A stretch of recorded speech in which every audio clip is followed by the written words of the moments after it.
No, today's been a momentous day for me. Ooh, how so? Okay, have you seen Charlie XCX posted on her Instagram like the full list of, the Brat remix album?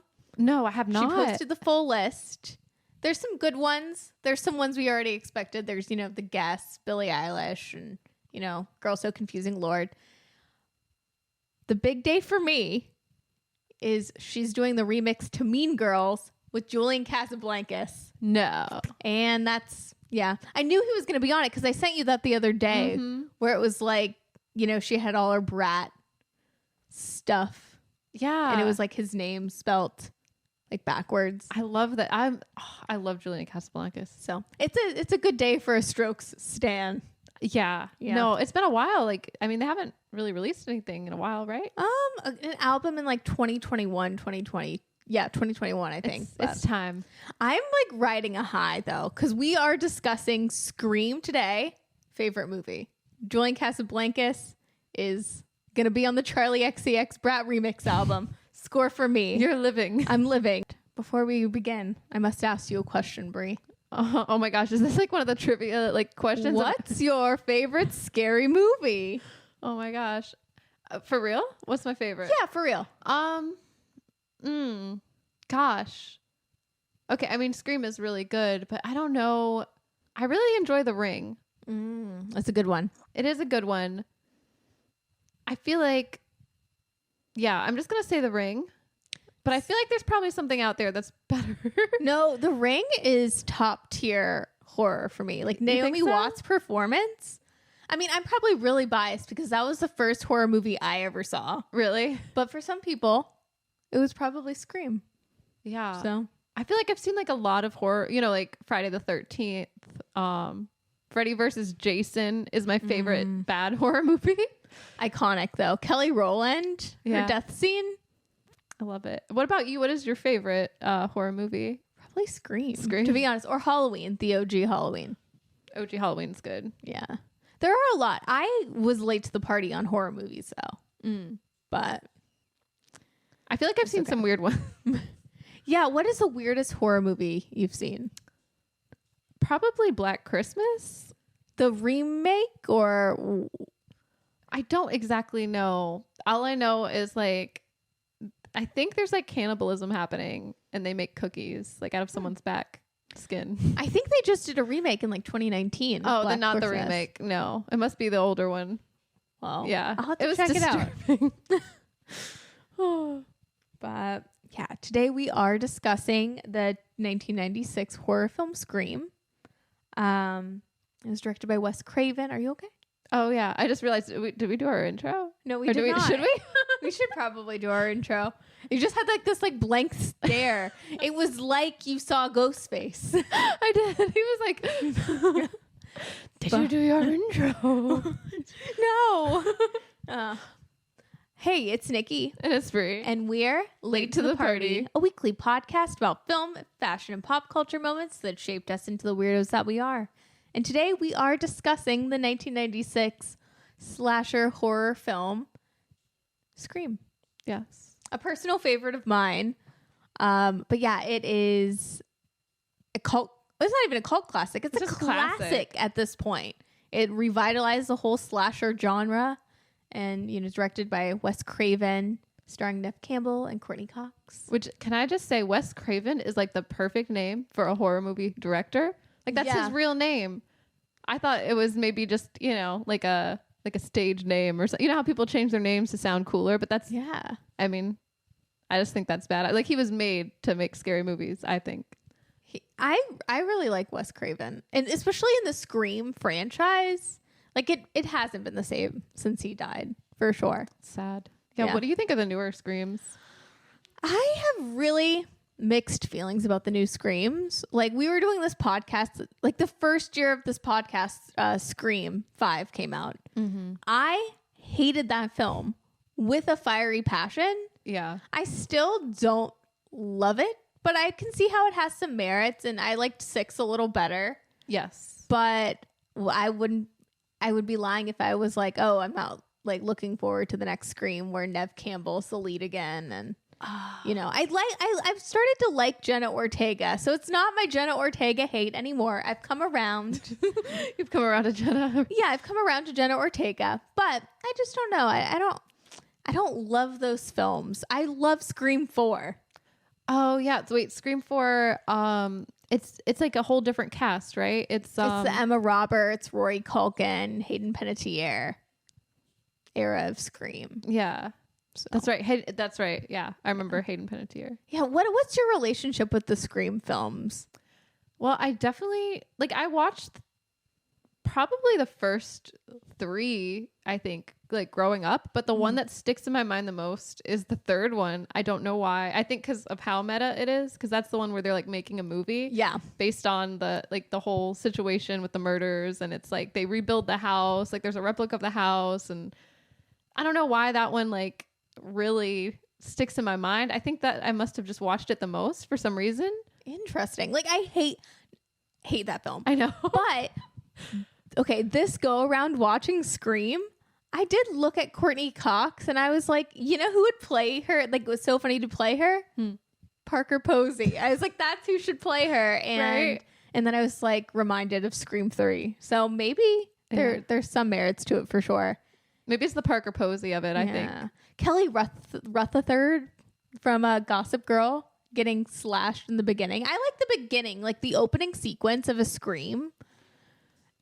It's unparalleled, especially this one with Drew Barrymore. It's so good. But Scream 3, the Kelly Rutherford, I don't know why I can't say her name. Rutherford. How do you say it? Rutherford. You know, the mom from Gossip Girl, Serena van der Woodsen's mom, and Liev Schreiber. I really do like that opening sequence with like the Creed playing in the background. I do have a soft spot for that. For Creed? Yeah. Or just the Scream 3 opening sequence. Yeah. But and I'm trying to remember too, like what is the second one? Is that when they're in the theater? Yes. And okay, that's iconic as well. Oh my gosh, Jada Pinkett dying at the movies in front of everyone. You know what I love the most about the Scream franchise?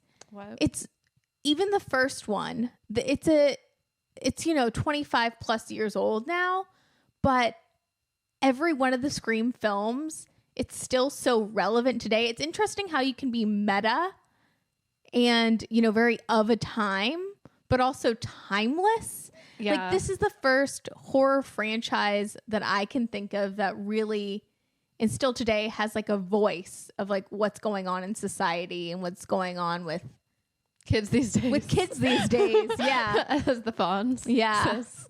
For sure. Oh. But I don't know. I think it's really interesting what each Scream has to say about like modern society and modern culture. No, I agree. I feel like it's saying that we're like so desensitized to a lot of things. And I think that is so accurate. And it's just remained true. Especially with the Scream 2 opening sequence when Jada Pinkett. And they're at the theater. And she's dying. Like she's like bleeding out in front of everyone. And everyone thinks it's a part of the show. Yeah. And we see that all the time in the news now. Mm-hmm. So it's just very very scary. interesting. It is scary. To me, it is very scary. I used to be... I will say watching Scream this time around was a little less scary though, but I think like other times that I've watched it, I think because you know what's going to happen. But there is something about like that element where, like the kids at the school when they're running around in the Scream outfit, like that's even like a little scary, and not taking it seriously when it should be serious. There are certain elements of Scream that really hold up as far as the scares. Too. Yeah. Like it's pretty violent. It is. But it's also funny. It's so interesting how like I can walk into watching any of the Screams, especially the first one though, and be like, oh, it's really funny and meta. I love the meta humor. It's just a great like parody almost, or like there's so many comedic elements. And then on the opposite end of the spectrum, I start to think I'm like, oh, is Scream feminist? I was thinking that too. Like possibly. Is it like LGBTQ plus? Is it? Perhaps. Are Stu and Billy gay for each other? Was Sydney a way for Kevin Williamson to to like let out his like, you know, inner child, like the formerly closeted gay man? Does he kind of like Sydney's kind of like a vessel for that? I don't know. Kevin Williamson himself maybe is inspired, but doesn't really know. So it's like interesting, even doing like listening to the oral history and stuff. It's like, yeah, it was written as just like a fun slasher film that's meta. But then there's also like avenues you can go down that are really deep. That makes you think. Yeah. Is that why you think the movies lasted as well? Like just kind of held up because it asks all these questions, and is that it has that meta element, so it just kind of, I don't know. It's like dissects horror movies and their tropes and all that fun stuff. From my understanding, it's the first film to do so. Like that seemed really novel at the time. Like that seemed super cool at the time. Like I was reading Roger Ebert, my man. Oh yeah. His review on it. He says, Scream is self-deconstructing. Instead of leaving it to the audience to anticipate the horror cliches, the characters talk about them openly. And he just said how that was a very unique premise, and I think that's what's really the longevity of Scream. It's probably due to that, and it is just genuinely funny and genuinely scary. Like it's a really well constructed film. It is. So I don't know. No notes. No. Well, that's all. Period. That's all we have to say. No. So growing up, you're the horror movie aficionado. I was just exposed. I don't know that I went out of my way. Well, okay, that's a lie. I think let it all out. I'm trying to remember. Okay, because I definitely had a relative that exposed me to a lot of horror films that maybe I was a little too young for at the time. However, I also went out of my way to watch like The Ring, and I was really into The Ring and The Grudge. Like I don't know why, like girls with really long, like creepy hair coming out of a mirror. That was like my jam for whatever reason, coming out of a well. And see, I got picked on in school. People literally call me Samara. Which, I think that's a compliment. Which I know. Growing up, I was a little offended, but then I'm like, hey, she's kind of cute. She is cute. She looks like those dolls that are really popular now. Oh, those creepy dolls. With the like, oh my God, I don't know what they're called. Is that the handmade dolls? I don't know. Oh my God. They're like the dolls. I fell down a conspiracy theory rabbit hole on TikTok about the whole Diddy case. Oh boy. Like it spiraled from there. And then someone talked to me the other day about Beyonce in the conspiracy theory. So I've been getting all those. And then I was getting like Illuminati videos. Oh, snap. So it's like the Illuminati dolls. Illuminati? I don't even know if I know what that is. I'm going to... okay. Hold up. Oh, they're called Blythe dolls. Oh, what is that? Is that like are they bewitched or something? I don't know, but they're like those dolls, except... Oh, yeah. Okay, that's kind of what I pictured. Like big... Yeah, the eyeballs, and I think some people do make these though. Like I've seen, there's a Jenna like Ortega those. One that looks so legit. That one looks good. Okay, so they are called Blythe dolls. And they're just kind of, well, like that one right there looks straight up like Samara. You know, where are the Diva Stars Blythe dolls? You remember them with their big old heads? They're like big the eyes? Pipeline for sure. Anyway. Yeah, that's crazy. Ooh, wait a minute. Who is she? No one can see this. Oh, she's so chic, Nick, too. that could be you if you had bangs. Am I going to collect Blythe dolls now? Am I going to have a creepy doll collection? Am I going to be like, speaking of Scream Queens, Emma Roberts's, have you seen her Architectural Digest? Where she's like, and here's my doll collection. No, she's a doll collector. I love this. Yeah, she collects Blythe dolls. Ooh. I mean, okay, out of all the creepy dolls, they're the most fashionable and least they're the creepy. cutest. They're the cutest. They might murder you, but they're in a cutesy way. Yeah. No, I'm totally here for it. I think it's a compliment now. The tangent. Yeah. To put the tangent to bed like a Blythe doll. Uh-huh. You know what? Samara looks like a Blythe doll, and I say that's a slay. I think so, yeah. But anyway, so you loved The Ring as a kid and The Grudge. I loved The Ring and The Grudge. I feel like I lean towards maybe like supernatural horror.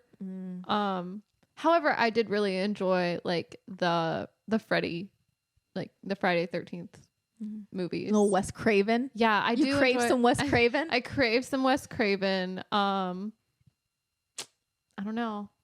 Yeah. I don't know what it is. I think Freddy Krueger is also a fashion icon. I do too.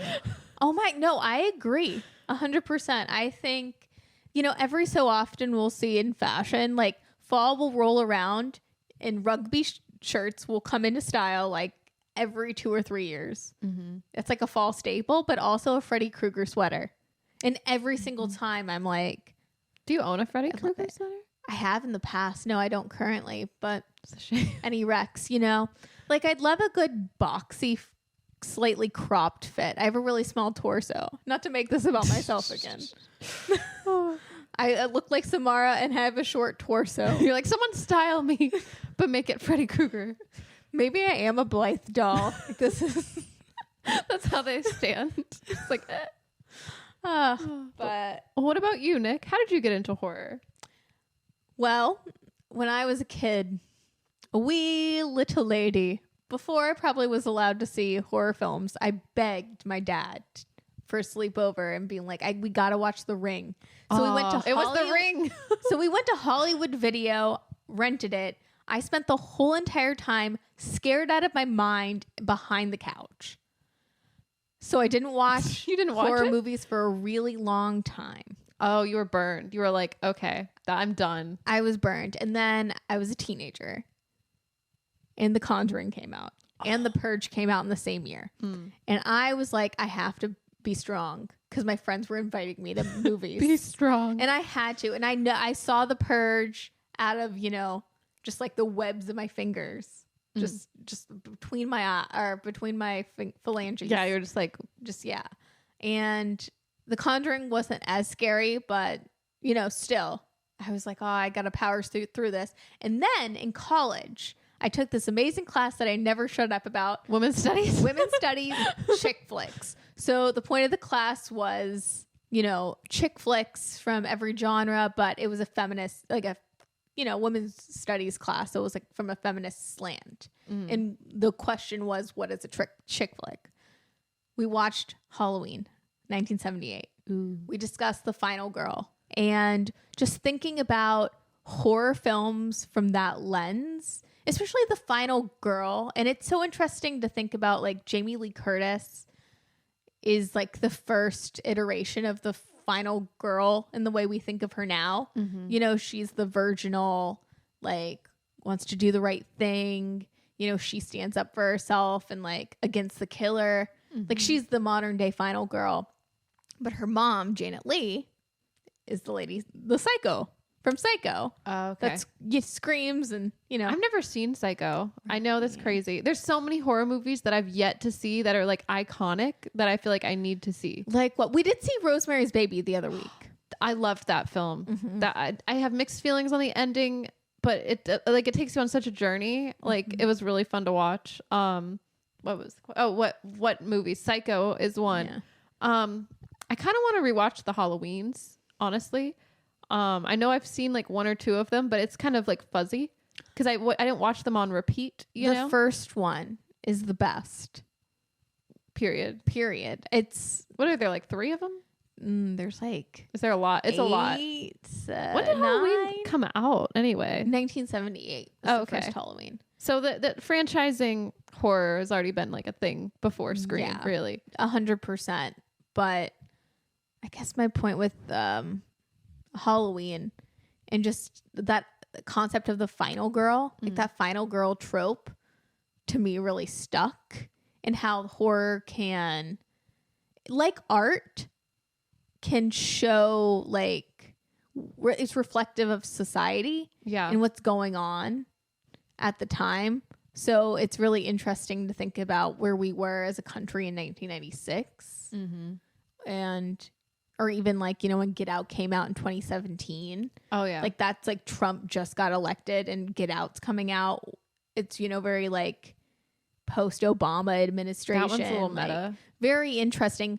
And like to find out like Jordan Peele's influenced by Scream, it doesn't surprise me. But just throughout, you know, like women in like 1978 were very different. Like that, like the final girl being born out of that and being a lot more self-sufficient. Yes. And 78 makes so much more sense just for the context. Like, you know, like the Gloria Steinems of them all, and like that wave of feminism. Yeah. It's interesting to view just horror movie in that lens of where we are at the time. I agree. I wish I was in the, I was saying this the other day too. I'm so upset I missed that class because that sounds like it was such a blast.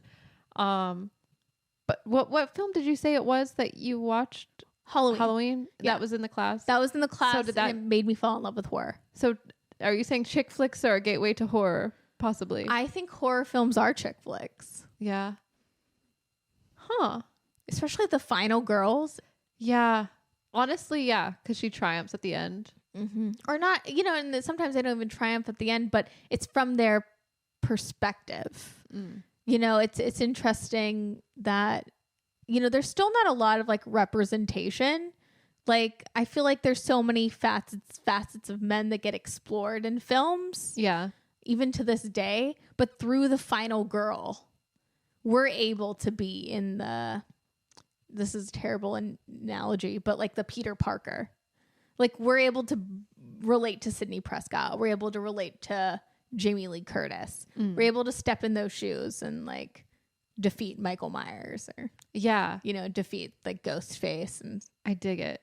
Yeah. What about isn't there also another trope that's like the blonde girl dies first? Yeah. Or the slut dies first. Yeah. But those are the rules. Those are the rules. Can we, Randy? We did get into like the meta horror concept of it all. Can we get into the rules? The rules. Okay, yeah. Like, what are the rules? Where do we start? Okay, so surviving a horror movie successfully, 1, you can't have sex. You cannot. No, that you're dead. You're dead. And if you're blonde or if you're black, you're dead typically, but just because. Those are the rules. Those are the rules. Or up until 1996, like the world was very different. Yeah, that's true. So the rules at the time. Yeah. What I like is how the horror rules can be rewritten over time. You know, it's fun. And the way this movie plays with the rules. I do too. It's also fun. I think that's an interesting thing. I don't know if Scream started it, but it was one of the really influential movies in like changing that. Because don't they break their own rules in the series? Like the second, like in the second Scream or the third, like I feel like there's more rules that are like broken or added on, and you're like, wait a minute, but this goes against that rule, and I feel like kind of not like all the rules fall apart, but it just breaks free from them in a way. Isn't that a thing like in art school? Yeah, don't they like when you've mastered the craft, or at least when I went to school and for theater, like they talked about it. So tell me if they did. When you were in art school. They did. But they talked about, you know, when you master the craft and knowing all the rules and the ins and outs of your medium, that's when like the interesting part is to break them and subvert them. And that's what Wes Craven and Kevin Williamson do with Scream. It's just they know the rules so deeply. I mean, it's fucking Wes Craven. Yeah. Like, you know what I mean? Like, so if anyone's going to know the rules and break the rules, it's him. For sure. Yeah. Yeah. I don't know. I love that element. And you still see it like today. Even the most recent Screams, I do enjoy sometimes how they break the rules. Like they have that element still of like trying to be meta and you know, like looking, because it must be hard. The further you go, the more Screams you make. You know what I mean? If you've already broken most of the rules, you know, and you're like also creating Scream 4, the perfect commentary.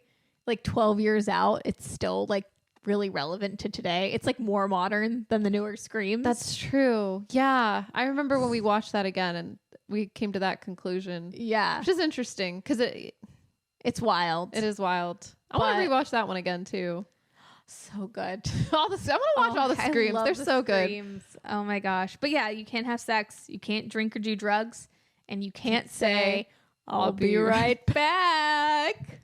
Unless you're the killer, and then you can say that all you're fine. Want. Yeah, if you say I'll be right back and you survive, you are the killer. Case closed. That's how you tell. You know. Okay. Can we talk about the killers? Yeah. Spoiler alert. Matthew Lillard is I love him too. He is doing the most, and I love every minute of it. Like when you talk about people chewing up the scenery in a film, that's Matthew Lillard as Stu Macher to a T. Love it. But also he is basically telling us the whole entire movie that he's the killer. Yeah. Oh my God. Okay. Yeah. The scene where they're at the fountain, it's like the day after like the murder of, who is it? Oh, it was the girl, Casey. Drew Barrymore. Yeah. Casey. Yeah. And, oh gosh, hold on. Now I'm like, just thinking of the actors' names. Sydney, she's like, oh, how can anyone like just like gut someone? How can you like? And he's like, from sternum, or what does he say? I don't know. Just basically like giving instructions. Yes. And he answered a little too quick, you know? He did. Also, he's like nibbling on people's ears. He's like a little too some red flag. Yeah, he's like very turned on by this killing for some reason. So I love how Randy though, he like deep down knows. He's like, something. I think you're the killer. I think Billy's the guy. He's like, I've got this figured out. And I'm like, yes, like, Randy. We are all Randy Meeks. At least anyone with a podcast is Randy Meeks. Yeah. But yeah, Matthew Lillard at the fountain. It's just like, I'm like, immediately, I'm like, that's a little suspicious. But you know, when I first saw Scream, because I was really late to the party on Scream. Like, I saw it the first time in 2019. So, yeah. I really was rooting for Billy the first time I saw this film. And, like, in my head, kind of like Sydney, I was like, oh, I can't be Billy. That's too on the nose. I don't want to. Yeah. I thought that too. To be, like, Skeet Ulrich. He's cute. Look at his really floppy hair. Yes. I'm like, yeah, there's something about his intense eyes. It's like I want him to win, but not like kill people. I just want him to be a good boy. Yeah, but now if you've watched it enough times, he kind of, you're like, oh, dirtbag Billy. He is. Oh, he's such a dirtbag. He just wants to have sex with Sydney, you know, and he's like, oh, my life is worse. Your mom's dead, but my mom left. Because Poor of your mom. It's all your mom's. It's all your fault. Which is like, it's interesting. I read this whole article about it today, not to get too deep, but it was talking about how basically the homoerotic undertones of Stu and Billy. Oh, okay. But also the fact that Stu wants to have this approval of Billy in almost a certain homoerotic way, or just for the validation. Stu gets rejected by Sydney, so that's his like light motive to kill. Billy's quote unquote motive is the mom thing, which is totally slut shamey and purposing the anger. And basically both of these characters hate women. Yeah, and they're taking it out on Sydney. Interesting. Yeah. So it's interesting. And then like Sydney being gaslit this whole entire way. Oh my gosh. This made me so mad though watching, because you know she has a gut feeling. She's like, oh man, he is the killer. Like immediately she knows, because honestly Billy, he's a bit sloppy in a way. Like he's smooth and like he's quick. But he's also a little sloppy. Like he's dropping his cell phone. Like it's like, well, where did you come from? You were just here. Now wait, you could totally be the killer. Like she just, you know, something in her. She's using her brain. She's using her brain, but then she kind of like pushes it aside because of her trauma, or she thinks she's like crazy. Trauma to be like Jamie Lee Curtis with the new Halloweens when she's in all the interviews. Going, trauma. I know. Trauma. She does. Yeah.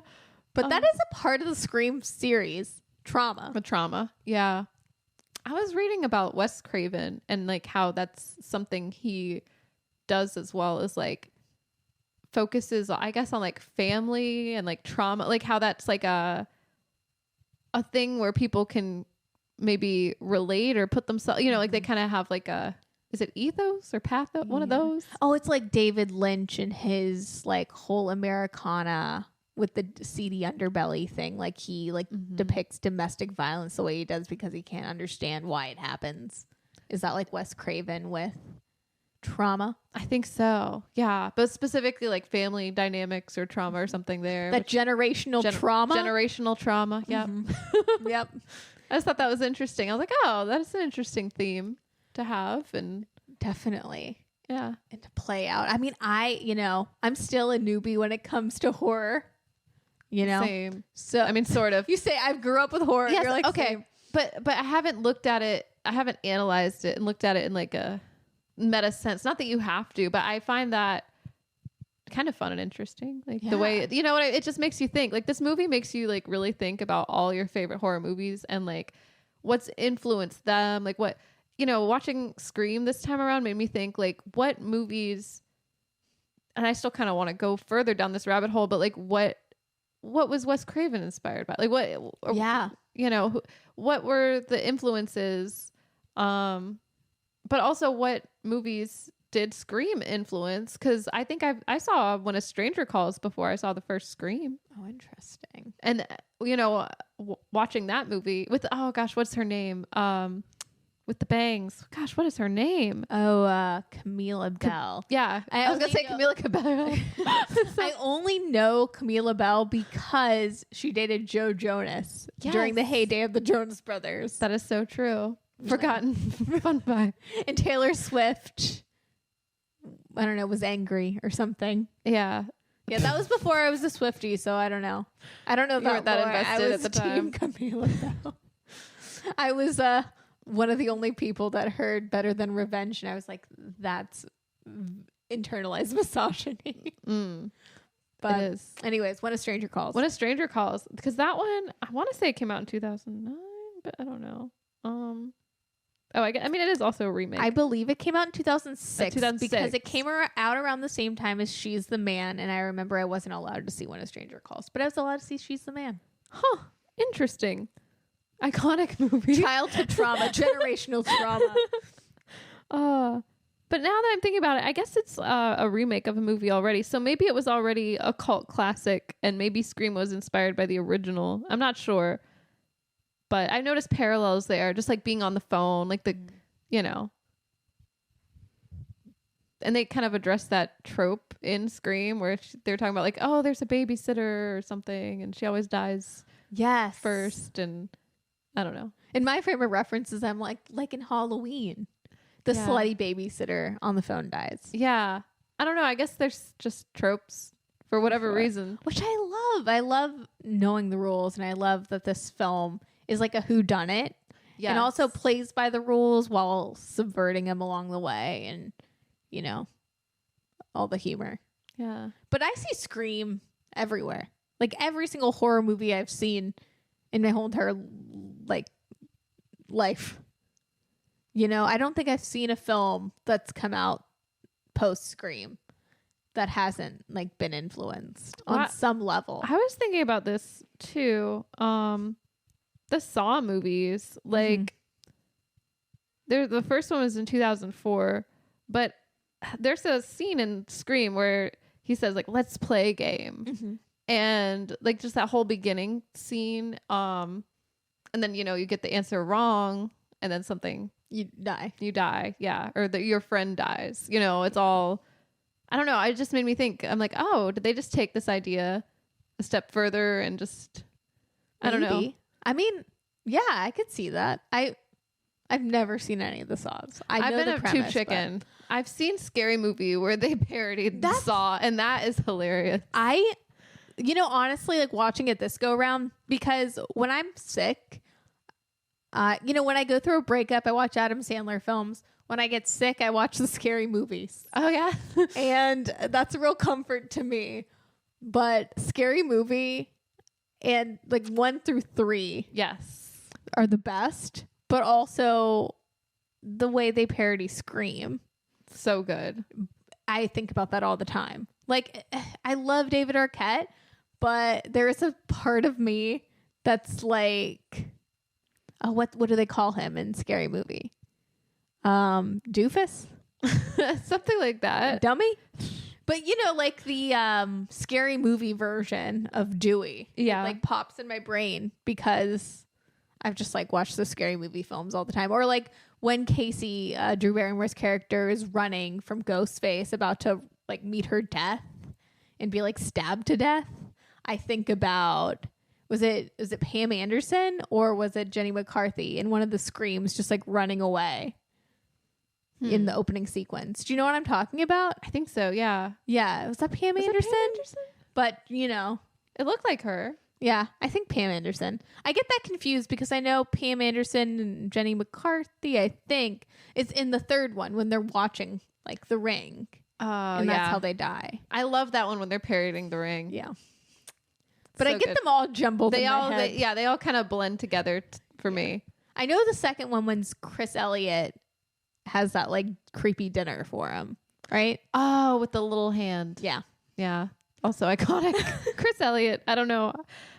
I always forget about him and then he's around and I'm like, oh yeah, it's going to be a fun time. Yeah. He's like one of those like side characters or like comedic actors that I don't think about a lot, but then I see him in something and I'm like, hey, it's like your long lost neighbor. Yes, he does feel like like I love him in Schitt's Creek. Yeah, and the same. I like saw him in the like first episode of Schitt's Creek and I'm like, hey, that's what's his face. Yeah. But well, can we talk about, speaking of like opening sequences, can we talk about the opening scene? Because like the film opens up with arguably one of the most iconic scenes in the last 25 years of like horror films. But Drew Barrymore just on the phone talking to Ghostface. Yeah, I love it. She's like making the Jiffy Pop. You know, she's just chilling. The phone rings. It's the wrong number. You know, she's like, whatever, thinks nothing of it. Then he calls again and seems to be maybe flirting with her, and they talk about scary movies, which kind of sets a creepy tone because you're all alone. You know, if you're thinking about it, you're all alone talking to a stranger, you know, maybe flirting, but it's also like the 90s. So doesn't she also say something like, because she hangs up on him, I think, a couple times, and she's like, there's phone lines for that. Yeah. Like, there's like late night phone lines, which is so funny. Yeah. But no, I like love that scene. I love the fake out of Drew Barrymore being in the opening scene. Like, oh, you mean like making it seem like she's gonna be like, she's on the cover of the poster. Yeah, that's cool. That's true. It does seem like she's gonna be like the star of the show or something. Like, you don't expect her to just get killed immediately. Yes, and I love that. Like, that sets the precedent right out of the way. It's like whatever you think's going to happen. Like, you think Drew Barrymore is going to be the lead, you think she's gonna be the final girl. No, we're going to kill her 5 minutes in. Yeah. I love that. Yeah.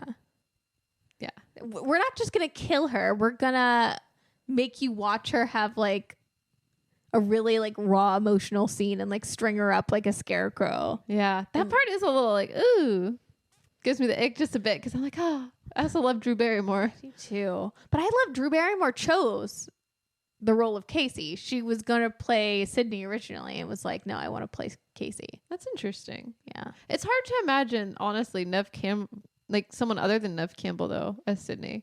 Neve Campbell plays Sydney Prescott so well, in my opinion. Yeah.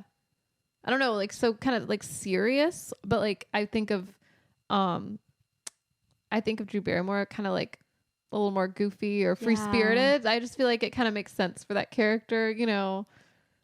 Also, it's like someone that the public doesn't know super well, I think bodes well. Because you don't have all that preconceived, like, Drew Barrymore. Might take you out of the film a little. I think so. And I think she, like, kills it as Casey. But it is one of those roles where you're like, she kind of is playing Drew Barrymore, in a sense, you know? And it's, like, in a nice, fun way. But I don't think Sydney, like, to me, Neve Campbell just is Sydney Prescott. Yeah. And she's like the girl next door, but she's like kind of shy and reserved, and she's not like outwardly popular or bubbly. Like she really is just the girl next door, like super pretty, but like keeps to herself. Yeah. So I think it's easier for anyone to like, because we're supposed to see this film through her lens, like her perspective. Yeah. So we need someone to like, and someone with logic. Yeah. Like someone, because like, I feel like most of us probably wouldn't keep talking to a stranger Yes. like that. And like, you know what I mean? Be like, oh yeah, my favorite scary movie is this and that. You know, like, I mean, maybe, I guess if you're in the right mood, but like, it probably would be more like, you know, like Sydney being like, hey, quit calling me. Oh, Randy. Oh, you're just, you know, like just kind of thinking like, oh, like you're just pranking me, or like, oh, you're not pranking me. Okay. Like we're not playing that game. Like, well, like Jamie Lee Curtis, not to talk about Halloween again, but she is that for Halloween, and like Sydney is for Screams, where it's like you trust her. You're like, oh, she's one of us. Like, especially with Scream being so meta, it really does help to have Sydney be so like pragmatic and like think logically, because she's supposed to say what we're thinking. Right. Like she is that character. So I feel like, you know, and not to just make everything about the Screams nowadays, but I was thinking about this, like the symbolism in the first Scream. You know how at the end, Sydney's wearing the killer's costume? Like, I don't know if that's supposed to represent something, or like, I mean, like literally, yes, she does commit the act. Like she almost kills Billy. She doesn't exactly kill him, I guess. She attacks Billy. She attacks him. Gale Weathers finishes him off. That's feminism. Love that. Love that ending. Can we talk about Gale Weathers really quick? Yeah. Gale Weathers. Oh my God. She has such great style for one. She's brat. She is. No, like when we're first introduced to Courtney Cox's Gale Weathers, she's like standing outside of the school in like a neon green power suit, like a brat green power suit. Literally. I love this. I love it. It's like, what was it? I put it in my notes. It's Brat meets Fran Fine meets Ally McBeal meets like Versace 2022. Yeah, like, she's like a classy bitch. She really is, and a style icon. Totally. Like you know, we don't get a lot of style icons in the Screams, but Gale Weathers always comes through. You know, she's going to wear a jewel tone, like a true winter. You know, that's a sense, like, okay, a woman in her 30s who has a book deal, who's ruthless and conniving, but stands up for the girls. Yeah. Like she is like the inspiration. She does have morals. Like she's like the gal that you think is a bitch and then ends up being your friend. Yes. I love her. I don't know. I love her. I think it's funny when Sydney punches her in the face. Yes. Because on one hand, she kind of does harass her and maybe deserves that a bit. But on another hand, she's also like trying to prove that there's like this man that's like put away. He's like innocent. You know, she stands up for something, like what she believes. She's really a true journalist. She's trying to uncover like the real stuff. And she's ambitious. Yes. People hate an ambitious woman. Not me. Not me. She's an inspiration. Can we talk about the cool girl monologue in Gone Girl again? Because I feel like we're heading down that track. Oh my God. But no, I love Gale Weathers, and I love how she just reappears. She's like a reoccurring character. I love her chemistry with Dewey. I know. They're very hot. They oddly are. And it's always very interesting to me every time every time I watch a Scream, it's interesting to see their love story evolve. Yeah. Because like in the first Scream, like there is this like palpable chemistry between these two actors. And then by the last Scream, when their characters are like getting divorced and whatever, and you're like, oh yeah, they're also divorced in real life. And like, oh wait, really? And like, how is that filming those scenes? Is that awkward? Because it kind of feels awkward. Oh yeah, but there's some love there. Maybe like they share a child, and then like they do in real life. So you know, that makes sense. Life imitates art, imitates life. So beautiful. Oh, anything else? Fashion wise, I liked when she wore the trench coat when she's like at the house doing her investigating, you know? But in general, fashion wise, like not just Gale, I guess. Yeah. I was going to say, I think Rose McGowan's character, she had some great fashion. I love when she wears like, well, there's a couple outfits I love, but there's this one outfit that's like, it's like a jersey that's like I think it's like a football jersey, maybe a little like Charlie's Angels, like a little Farrah Fawcett. Yes. but it's like a silver jersey and then red pants. It's like the shirt's cropped a bit. And her hair's in like pigtails. Yeah. I don't know. It's very cute. And then the outfit when she's murdered is also very cute. That outfit's my favorite of hers. She also very brat. Very brat. Tatum, Rose McGowan's character, is giving Scooby-Doo. She like, is. In some scenes, she is Velma. In some scenes, she's Daphne. Yeah. In some scenes, she's kind of Fred. Fred. Like, I feel like that football scene is kind of Fred coded. It is, for sure. Yeah. Do you know what I mean? I do know what you mean. I don't know. And the Fred blonde Willard's hair. very shaggy. No, I'm just kidding. But yeah, I don't know. I love her Scooby-Doo-ness. What are your thoughts thoughts of Billy? Thoughts of Skeet Ulrich's Billy? On one hand, he's kind of cute. Mm-hmm. Do you like his 90s bad boy heartthrob hair? I do. I feel like he needs it. I can't picture him with any other haircut. I think that he's got that going for him. But I don't know that I like Billy in general. Like, I used to like Billy. I think it's like when you know what happens, you're like, oh, You can't go back. That's the ultimate ick. Yeah, I think also too when he like stabs what's his name? Is it Stu? Mm-hmm. Yeah, at the end when they're in cahoots and it's revealed, and he's like, "Come on, man, like ease up on me," and he's like, "No, it's got to be convincing, I guess." But I'm like, he just seems to like want all the power. It's very interesting, their dynamic. I haven't seen it a lot in film, but I've seen it a lot in real life. Like, I always think about that film Palo Alto, Gia Coppola's film. Mm-hmm. And I think about, like, Nat Wolff's character and that other dude.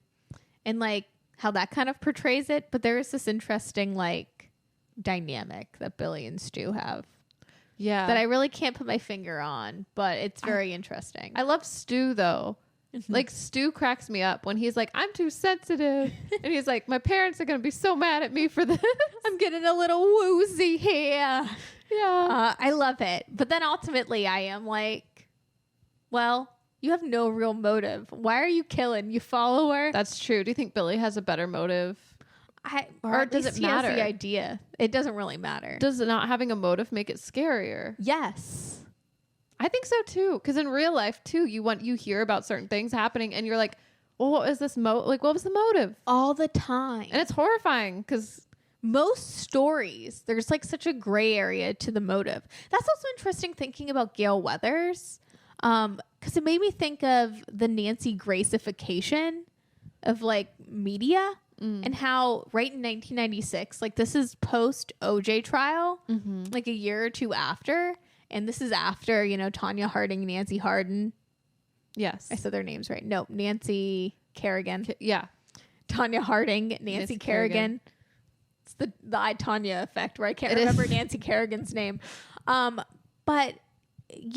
that news cycle is like just being born, and like the Jenny Jones show and like the Jerry Springer show and hearing about all that. Like, it is interesting. Yeah. Like what people are tuning into. and it's interesting, like Scream in 1996 can make a comment on that. Right. Like, why are people so interested in like the murder of like this one story that's like horrific? Like, what is this weird fascination? Like, what is our fascination with like, with true crime? Yeah. And it's only gotten worse. It's like crazy to think like this came out in 96. Yeah. By 2006, like Nancy Grace is super popular and like we're getting all those stories. And then by 2016, like we've already had Serial and we've had all these true crime podcasts, and like we're still rehashing the 90s, like John Bonet's and the OJ Simpsons. Yeah. And it's like sometimes, especially in the case of OJ, it's like more details have come out, but nothing has been solved. And like, are we just talking around this Right. all the time? And I scream for being only in like the mid to late 90s, hit it on the head. Yeah. And it's like we've had 20, almost 30 years of like madness ever since. Yeah. It's like we didn't look in the mirror at all. It's interesting because like I do love Gale, but it is kind of like, what is her motivation? Like, is it just the money too? She's got a book deal, I mean, girls gotta hustle, you know? Yeah. And I think there is part of like her that wants like to get a good story, the journalist. Yeah, the journalist in her. Why is that wrong for her? A sexy young lady. But okay for like a ruthless male reporter. That's an uggo. Good point. But I know your point and continue. I just have to say. I just think like it's maybe a little questionable in a way, like like where's the line? Like I think you're right. It's only gotten worse. Like our fascination, just because like people are gonna. I think it's like whatever sells, maybe like what stories are gonna sell. You want to cover the stories that people are gonna tune in to watch more. Also, like the news cycle in general nowadays is so negative and so like doom and gloom. You know what I mean? Like I feel like we're fed horror stories all the time. Yeah, in a way, and it's kind of unfortunate. But like whatever gets people to tune in, I guess. Isn't that just kind of crazy though to think about? I don't know. I feel like Scream really does touch on so many things. It's like it's a fun time. It's so fun. I know we're like, but let's talk. Let's get into it real deep, right? We should be called like Not So Deep, where we try to talk about really deep things and we only like scratch the surface. Yeah. But I do feel like this movie says a lot and it's still relevant, like very relevant. It hasn't aged a day, yet the fashion is peak 90s. Like Skeet Ulrich has the most 90s hair on the planet, which also makes me think 90s heartthrobs, like of the male variety. Yes. The Leos. Right. I know my mind just went to Leo. Even like the George Clooney like Caesar cut. My point is all ugly hairstyles. Yeah. But the power that these like 90s men, like the chokehold they had on the ladies. It was all because of the hair. Like the confidence to wear a Caesar haircut. Like you have to be George Clooney. But I'm sure average men were walking around in the 90s just like floating on air with their Dumb and Dumber haircut, with their Caesar. God. Or, I feel like one day, I don't know, some man named Chet, some boy, was 16, pubescent. Yeah. Looking real rough. And then one day in 1995, he just like woke up with a newfound confidence of knowing that he's a white man in this world and put on his flannel and said, "Give me that hair, Joe." And then parted his hair right in the middle. And the rest was history, Yeah. Well, dude, you know what? I think too, speaking of hairstyles, I was thinking about 90s bangs, like the ladies. Yes. Hair, their bangs defy gravity almost. And so much hair.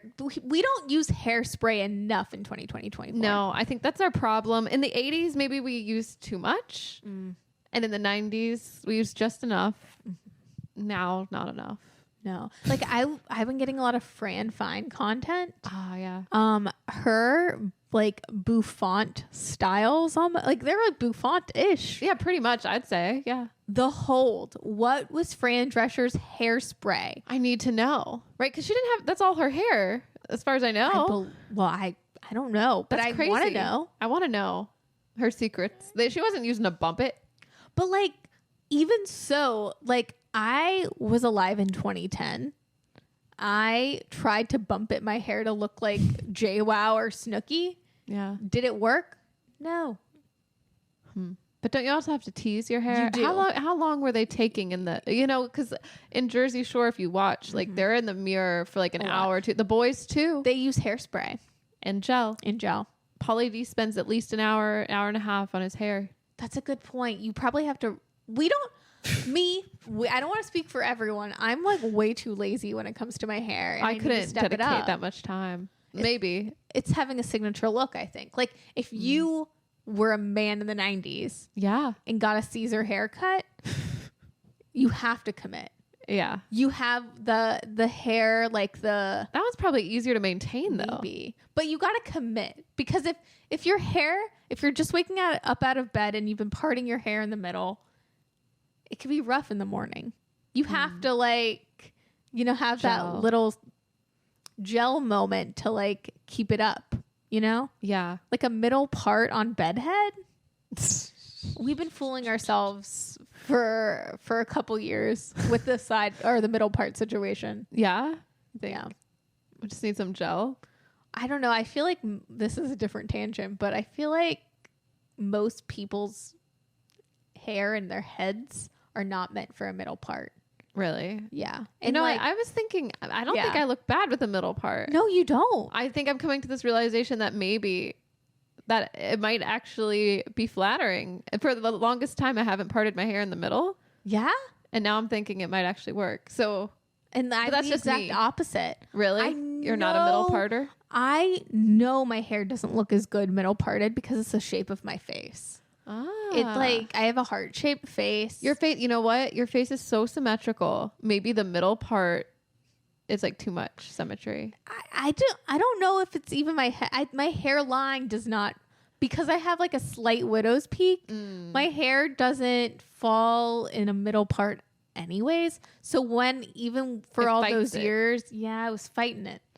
Fighting it hard. Let it go naturally. Well, yeah. And I think side parts are very chic. I feel like a deep side part's very chic. I agree. So I'm glad that it's coming back.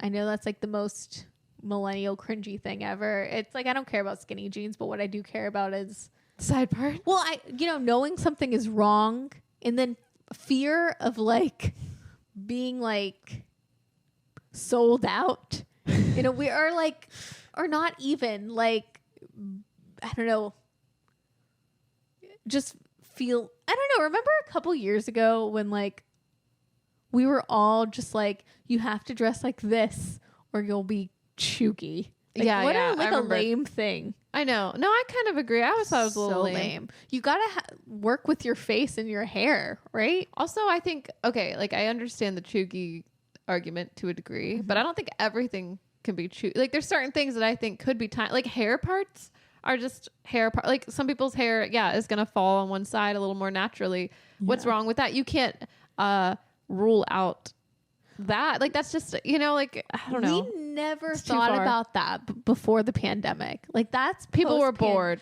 That's like silly Billy nonsense. Yeah. Also, like we are not in a big city at the moment. So it's very interesting, like, because we're so deep in the internet. No one's fashion forward. No, they're not. They're the opposite. It's so interesting, like, at my day job, talking to, like 21-year-olds and them being like, oh, you're so wise. Wise? Yeah. They're like, oh, 25, so wise.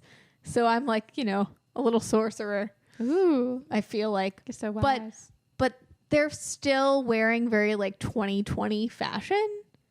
And I know I get like side-eyed from like the 20-year-olds at work for wearing my deep side part. And then I'm like, but how are people wearing their hair? I don't understand. I don't know. It's like, because I too do like a side. What if it's, but I'm like, I'm trying to do this in a Zendaya way. She wears a side part.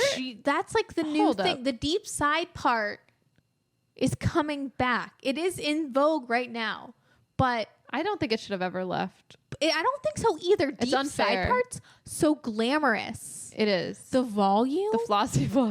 The flossy. Yes. You know who rocks a middle part that should probably wear a side part? Fergie. Oh. That was always my hot take. I thought her hairline. Oh, Oh, you're saying like her middle part is not it. Like no, I always thought that. Maybe I'm just pro side parts. Can kind of rock a middle though. Yeah, because she does. And there's only a couple episodes because mostly she has like that poof and she has her own. There's like no. She has like no part at all. Hardly. Oh, I love when she does the deep side part. She does a good deep side part. I love when everyone does a deep side part. We should all change our hair. 100%. I'm sorry I went on that tangent. Grace, please cut some of that out. My chuggy monologue. Just snip, snip. No, it'll go down in history. It's around not 9 o'clock. That's the time right now. I almost was like, it's about 9:03 into the episode where she should snip, snip. What time is it? It is 9:03 p.m. No. but I don't know how long we've been recording. Does it tell you? Oh, an hour in 7 seconds. That's so funny that I was like literally gonna be like, I'm gonna write that in an email later. Wait, at what? 9:30, cut this out. Are you writing this email now? Not right now. Cut. Okay, bam. Gotta write myself notes. Yeah. Okay, what were we talking about? Well, we were talking about hair, the 90s, you know, What the are influence. your thoughts on Drew Barrymore's fuck ass bob? I love it. I love her bob. It looks cute on her. I think she looks great in a bob. It does. It's so simple yet effective. Like the Drew Barrymore's Casey Becker Yeah. is such an iconic Halloween costume. I was going to say it makes a great Halloween costume. So simple too. yeah. DIY. You have this at home. You have a blonde bob wig. You were her for Halloween. I was. Right? A couple Halloweens back. Yeah. Okay. Well, the easiest costumes are Casey Becker and Mia Wallace from Pulp Fiction. That's true. And, you know, And I you rocked both. You slayed those looks. I am all of, thank you. I am all about a lazy Halloween costume. Like to put a lot of effort into a Halloween costume to me Yeah. is very like cringy. I think I have my Halloween costume. by What the way. is it? I'm thinking if I can find a good windbreaker set, ray gun, Yes. Oh my God. That's hilarious. You have to break dance. I have to. I'm just looking for an excuse to break dance. I also want to win the costume contest at work. And I'm thinking like, I want to be something recognizable. When is the costume contest? The deadline to submit your ideas like the 27th. So it's, Okay. yeah, you have to submit like a picture and people vote. And Oh, you're just submitting a picture. You don't have to go I in. don't have to be there. No, Okay, I don't cool. have to. I'm not going to be on the floor like this. Like, I mean, I that might want to help be. your case. I wish I would be, but I also don't want to miss like your wedding. So That sounds good. Thank you. you know, but I could still dress up and do that when we celebrate Halloween. Let's do a I could photo still break shoot. dance with you. Please. I'm like, what am I going to be? Yeah. Should I be Mia Wallace again? Hey. Ben has that suit. He can be John Travolta. Oh, actually, that's not a bad idea. Does he have a ponytail though? Is he going to grow a ponytail? Can Well, he in that time? Give him Can he get 3 a wig? weeks. 3 whole weeks.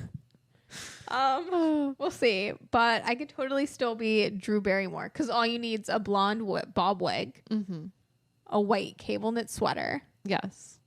some light mom jeans, and like a brick telephone. Yeah, prop phone. Check. There you Killed go. it. Maybe some Jiffy Pop if you're feeling nasty. Yes. You know? Okay. That's another thing that I made note of. Jiffy Pop in a 90s kitchen. Uh-huh.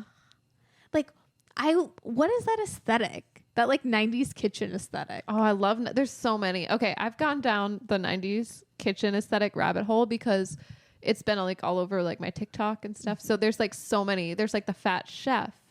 There's, Oh my God, There's yes. the themes, you know, like there's like the themes. There's like the ivy, like, you know, green kind of. That one was similar to that. Yes. Oh, and like the Portugal like rooster. The rooster. Yep. There's that one. There's the apple. There's the apples. There's, I forget what else now, but there's like so many themes. I don't know. There's not just one 90s kitchen is my point. You know, I've gone down the rabbit hole of, I think 90s aesthetics are just unparalleled. I don't know what was in the water. I wonder if it's like a water in New York bagel situation, but something was in the water in the 90s where they were creating like aesthetics. Like the, it's like, it's not Art Deco, but it's an offshoot of that. It's like the Frasier aesthetic. That's like a living room, like a 90s furniture, like decor. The Frasier. You mean like how his apartment's decorated? Yep. That's a whole like subsect. But also, oh my God, what was it? Oh yeah, like the cyber cafes. That's like my big Oh my rabbit God. hole. I was literally thinking, this is my dream. This is lame, but this is my dream. I don't want to own my own coffee shop, but I want to have a cyber cafe. Yes. I want to own a cyber cafe. I want it to be open till 9 p.m. And I want there to be like computers, like big old chunky computers, like just a row of them, just one little row. And you can sip like a mocha latte or something. What did they have in the 90s? I don't know. I just want to like Cappuccino. transport myself. It's a really selfish dream and I don't know if it's sustainable. And I mean, you know, it probably won't happen, but I feel like I was like, you know how I say that I was like in the 80s. Uh-huh. Like there was something and like I was You feel like you lived in the 80s. Like, yeah. You were there. Like I was reincarnated or whatever is the, I don't know, however you call it. Yeah. But I also feel like I was at a 90s cyber cafe. You had to be. If you were alive in the 80s, you probably... What if I'm living like parallel lives? I'm really just like a 60-year-old woman. Whoa. Wait, what? Like in another... Not like Orphan, speaking of horror movies. Not like I am a 60-year-old Oh my God. Woman. That movie was something else. But like there's like parallel, there's like me, young Nikki, but alongside me is a 60-year-old woman who was thriving in the 80s, jazzercising, and also at a 90s cyber cafe. Huh. But now you would be 60. Yeah. Huh. I don't know what I'm doing now, though. See, that's where it doesn't make sense. Huh. I don't know. Maybe I need a spiritual consultant for this. Maybe. This is interesting, though. Yeah. I just feel like a connection. I feel like I've just always wanted to go into a cyber cafe. I don't know that it makes sense in today's world because it's essentially like a library where there's coffee. If you think about it, if there's already computers there for you, like we have laptops now. Like, do I really want to go to a public computer and do my work? You know, is that going to be difficult? Because, you know, especially if it's like editing or something. Like maybe if I'm just surfing the web, that's another thing. Is like, I don't know. We don't really surf the web. Like we're just on like social media. All I want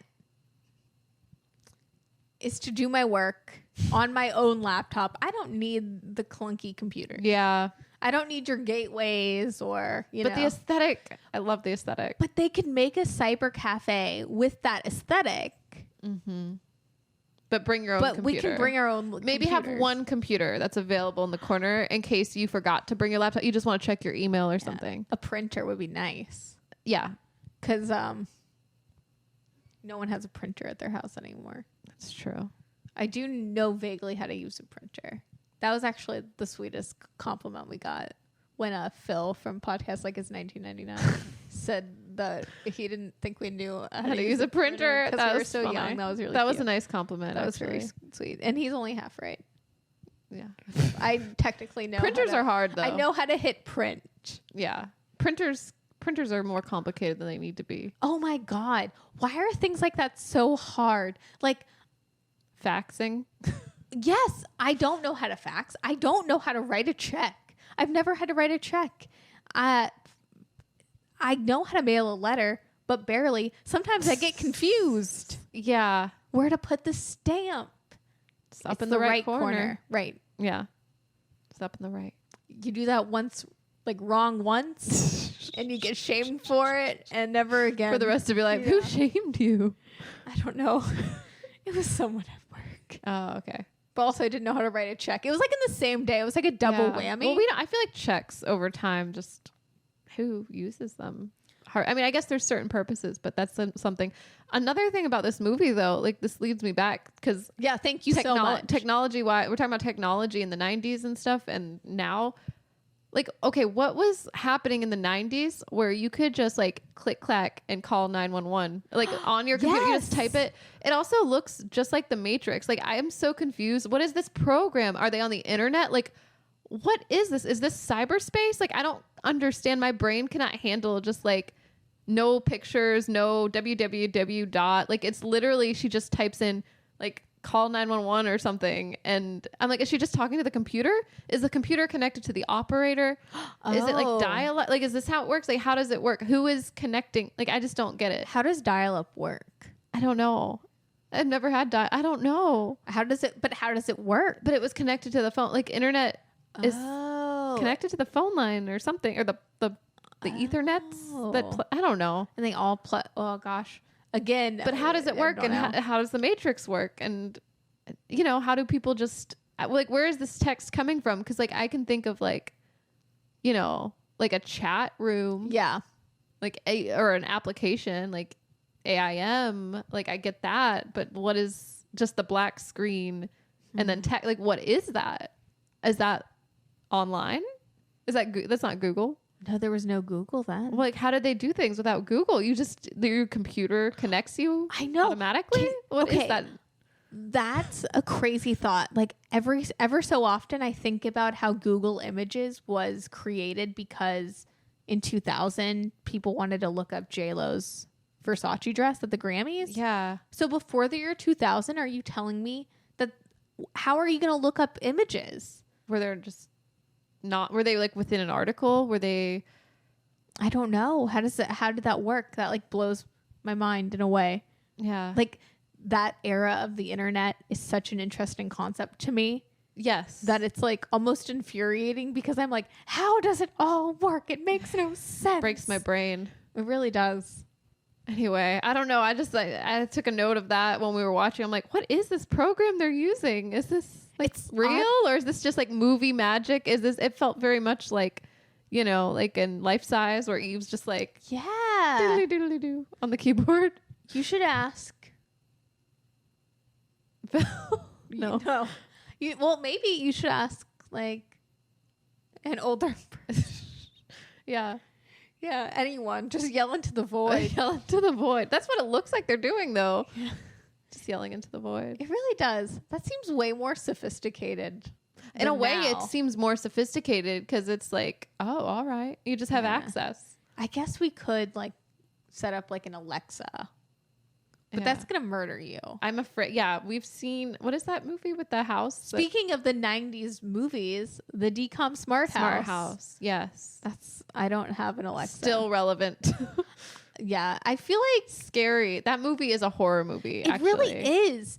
And I appreciate Disney for like all growing up. They used to rerun Smart House just ever so often. They would do this in like Xenon the Sequel. If you watch like Disney Channel frequently, or like me as a teen and younger, watch Disney Channel and flip to E to watch Sex and the City reruns, but always have it on to flick back to Disney Channel. Yeah. They would just play Smart House randomly on a Tuesday night. And I'd be like, that movie always left me with an unsettling feeling. Same. I think it's warning us, robots. Yeah. Maybe Disney was trying to warn us. Like, a year before Finding Nemo was released, they started giving like the facts about the underwater animals. Uh-huh. I don't know. I saw that on TikTok. Don't go far. Like, don't. Or no, just like they're kind of planting the seeds.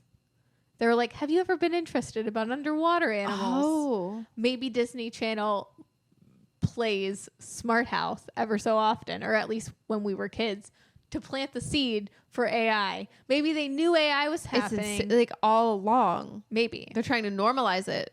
Yeah. Or warn against it. So we as adults now can make that, decision. Yeah. So Disney isn't evil. Or they are evil.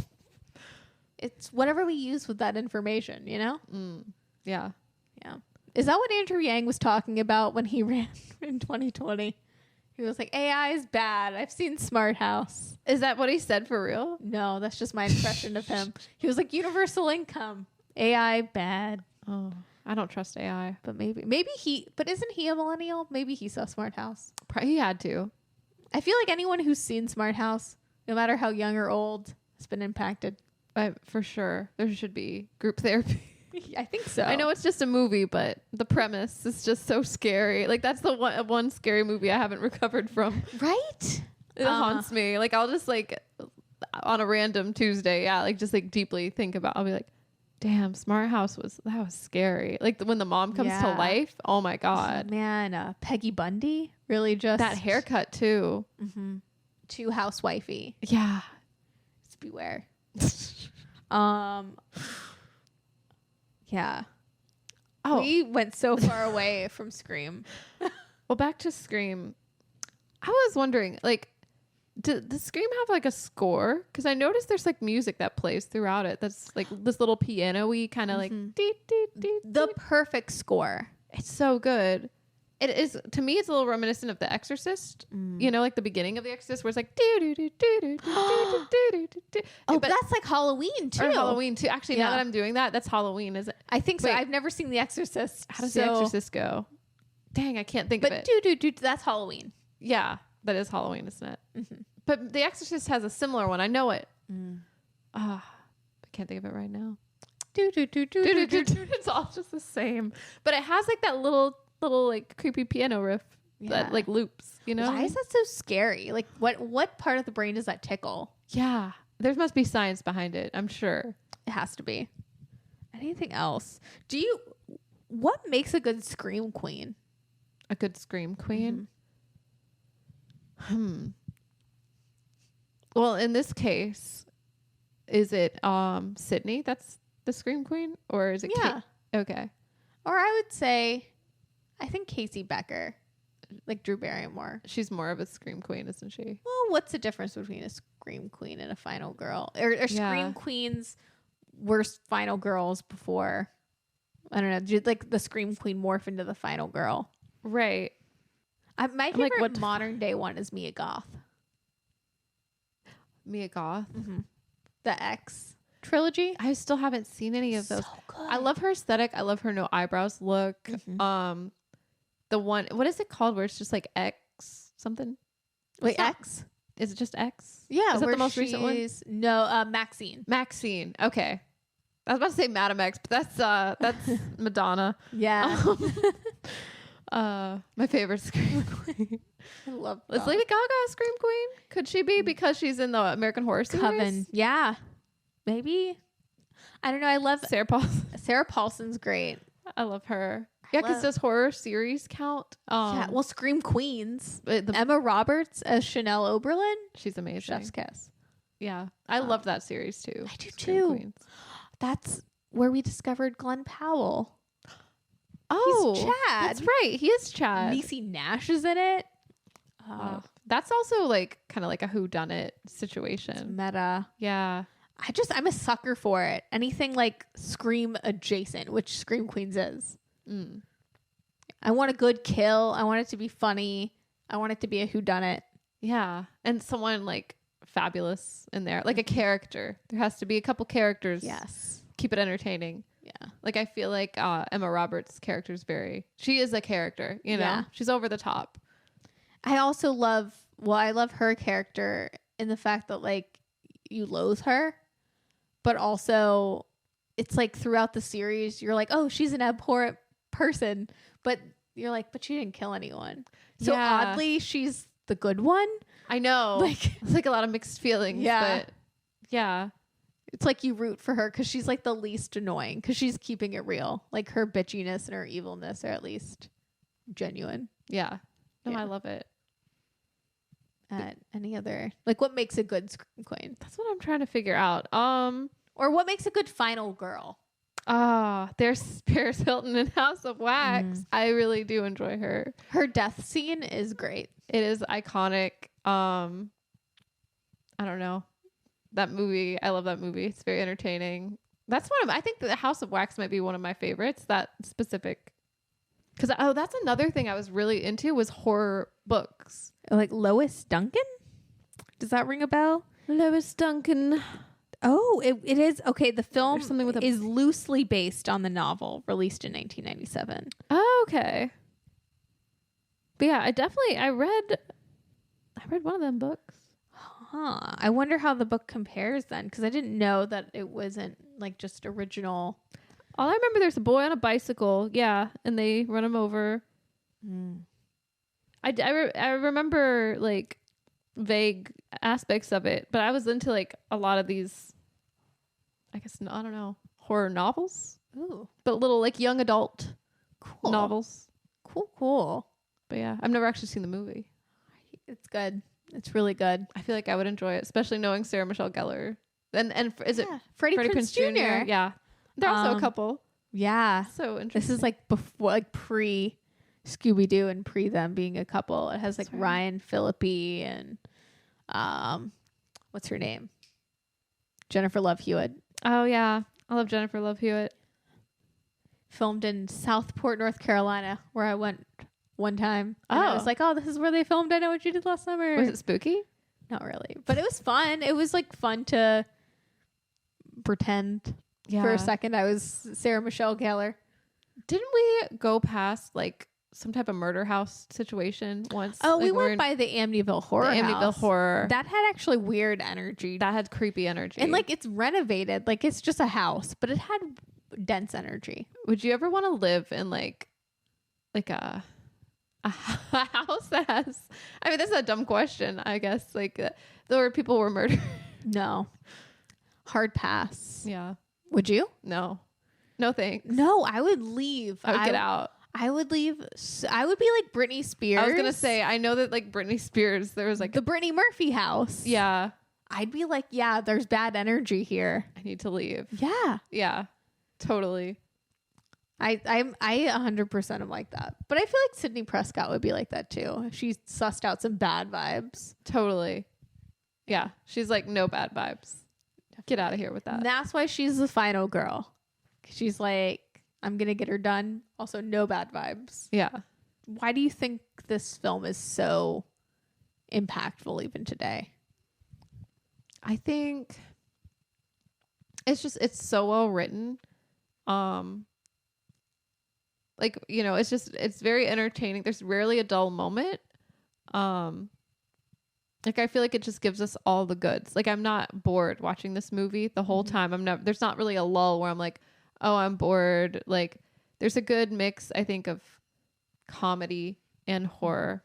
Like, I love when like the principal, played by the Fonz, is even like trying on the mask and being, you know, like there's like so many elements that it kind of helps balance out like the darkness. Like, yeah, it's kind of, there are some like gory moments. It's nothing too crazy though. I feel like there's a lot of movies that are like grosser when it comes to like the murder scenes. Like, it's a little bit campy in some ways. But I just think it's just so well written, and like the whodunit aspect really is working. You know, just like wondering who done it, and then the fact that they have like two killers, like it just keeps you guessing. Yeah. I don't know. I think I love this movie more watching it again. It never gets old. I think it's the perfect film. Yeah, it never gets old. Mm-mm. And it's one of those, like, I feel like because it is kind of meta, I find myself like identifying a bit with Randy. You know how we know so much about like horror movies or whatever, but he's like the part where he's yelling at the TV and he's like, behind you.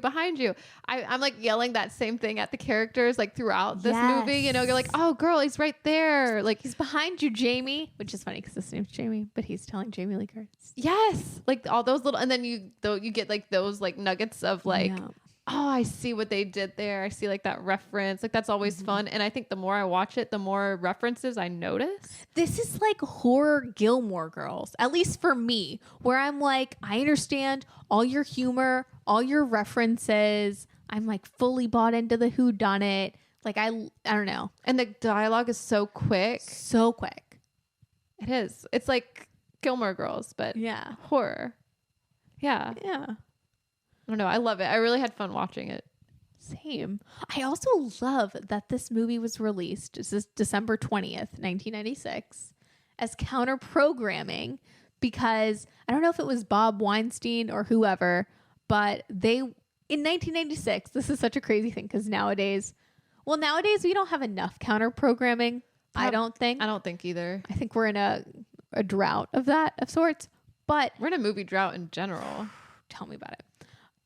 But apparently they were in 1996 as well. I was doing some research. I guess they were at a weird point where a lot of films were flopping because they had to be smaller budget because of the Arnold Schwarzeneggers and the Julia Roberts and Brad Pitts of them all. Like Tom Cruise. They couldn't afford all those. They couldn't afford it. Yeah, that makes sense. So that's very interesting to see where the box office was in 1996.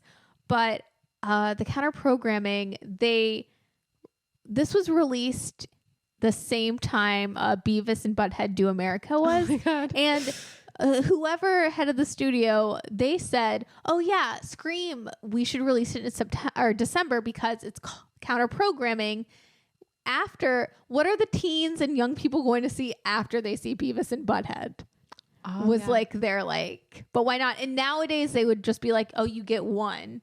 Right. No one's going to see anything else. But I love how in 1996 they're like, we need some more counter programming, y'all. Like, because I think around the same time as like 101 Dalmatians is coming out, and you know, Jingle All the Way has been out. But you know, there's like those Christmassy movies and like Oscar plays. And I don't know. I think it's really interesting that they were like, after people watch Beavis and Butthead, they're going to want to watch Scream. It is interesting. Like the horror genre, I feel like really speaks to teens as well. Like for whatever reason, I don't know why. I haven't figured it out, but I know I was most into horror when I was a teen. Same. I don't know why. The emo aspect of it, I guess. Just thinking about death, we always just go through that. Maybe I don't know. because as a teen, you're invincible. Like I was just thinking about this the other day. Like we were talking about like getting into horror as a teen. I know you were getting into like, you know, more like early 2000s horror films as a teen, where I was like trying to watch The Purge, like force myself to watch The Purge. But it's funny as a teenager watching The Purge and being kind of scared, but not for the same reasons as now. Like to me, because we could be living in The Purge now more than 2013. It's probably scarier. I'm like, oh, I don't even want to watch that movie because that seems too close. So I think there must be something to it as like teens. Like maybe you are also desensitized at that moment. Because you don't know anything like that. You're so close to like being a bebe still. Yeah. Like you just don't have that fear yet. Not yet. And until your frontal lobe is developed, and then you're like, dang. The youths and their video games and their ghost face masks. Do they have no decorum? Do they have no decorum? No morals? We've turned into the fall. Yes. You're all expelled. If you liked Henry Winkler in this film, have you ever seen Barry with Bill Hader? No, but that's a horror movie too, right? Or no? It's a TV series, but it's good. It's very good. It's dark though, right? Is this where he's like depressed and suicidal? He's a killer. Oh, he is. Okay. But he's also wanting to be an actor. And Henry Winkler plays his like acting teacher. Very great Henry Winkler performance. I highly recommend Henry Winkler. Yeah. Something, I don't know what it is about him, but I'm charmed. Yeah. Well, see Barry. Okay. It's on HBO. And I love Max. Bill. I love Bill Hader. Yeah. So. It's on Max. Not sponsored, not plugging Henry Winkler performances. I'm like, top Henry Winkler performances. Happy Days, Scream, Barry, The Waterboy. Oh, he's in the that's right. He's his dad, right? Yeah. Yeah. That's why you want to fall down a Henry Winkler rabbit hole. Yes, Nikki, you can make this list on your Letterboxd. Yes, this is my I'm like a Henry Winkler stan now. This is a Henry Winkler stan podcast. Love it. Well, on that note, do you want to sign us off? Yes. Thank you guys so much for listening, and we will see you next week. Bye. Late to the Party is hosted by Nikki Jensen and Brie Piccone. Our podcast is produced by Grace Dunbar and edited by Brie. That's me. Thanks for listening. Make sure to rate and review us on Spotify and Apple Podcasts. We'll see you next week. Bye.